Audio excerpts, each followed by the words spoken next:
მოგესალმებით, მე ვარ ლუკა და დღეს მე ვისაუბრებ ლოგარითმებზე. რა არის საერთოდ ეს ლოგარითმი და როგორ ამოხსნათ მარტივად ის?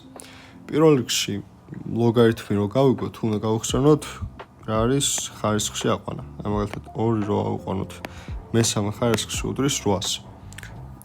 ახლა რო დავსვათ ესეთი შეკითხვა. 2-ის რომელ ხარისხში უნდა ავიყვანოთ? რო მივიღოთ 8, ანუ რომელ ხარისხში უნდა ავიყვანოთ 2 რო 8 მივიღოთ, რა? პასუხი იქნება 3, ხო? ანუ 2 უნდა ავიყვანოთ მესამე ხარისხში, რომ მივიღოთ 8. სწორედ ამ კითხვას პასუხობს ლოგარითმიც. ანუ ლოგარითმი იწერება ესე log რა, ინგლისურად log.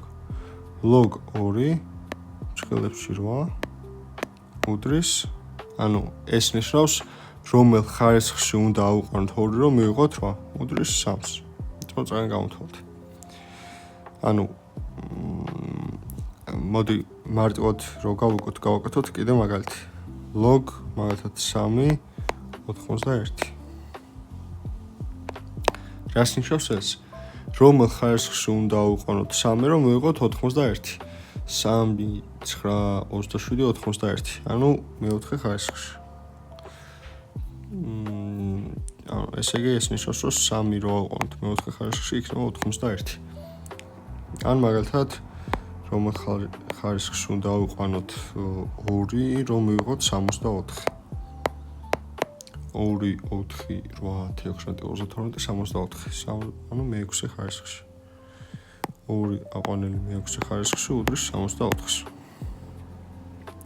ანუ ლოგარითმის ზოგადი ფორმა არის ეს რა.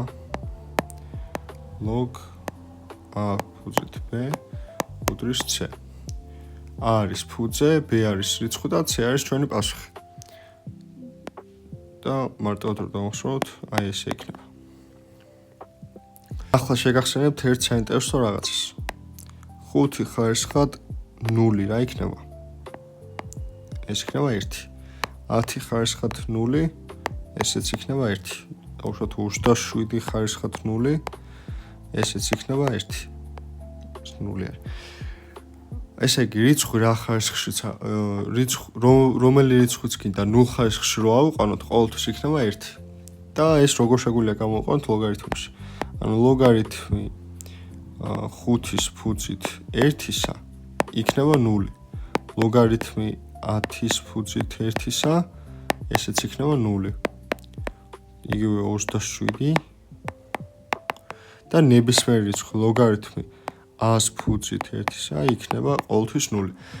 ანუ როდესაც ვეძებთ a რიცხვი რომელ ხარისხში უნდა ავიყვანოთ რომ 1 მივიღოთ, პასუხი გვექნება ყოველთვის 0, იმიტომ რომ ნებისმიერი რიცხვი 0-ის ხარისხში რო ავიყვანოთ, ყოველთვის გვაქვს 1. ესეც ძალიან გამოგვადგება ეროვნულებში. ხო, ჩვენ ვიცით რომ ლოგარითმი იწერება ასე. მაგრამ შეიძლება შეხვდეს ასე დაწერილიც O-ს გარეშე რა. რას ნიშნავს ეს? ეს ნიშნავს იგივე ამას. ლოგარითმი 10-ის ფუძით. ანუ როდესაც წერია ლოგარითმი 100 მაგალითად, ეს უდრის ლოგარითმი 10-ის ფუძით 100. ანუ რომელ ხარისხში უნდა ავიყვანოთ 10 რომ მივიღოთ 100. ეს არის 2.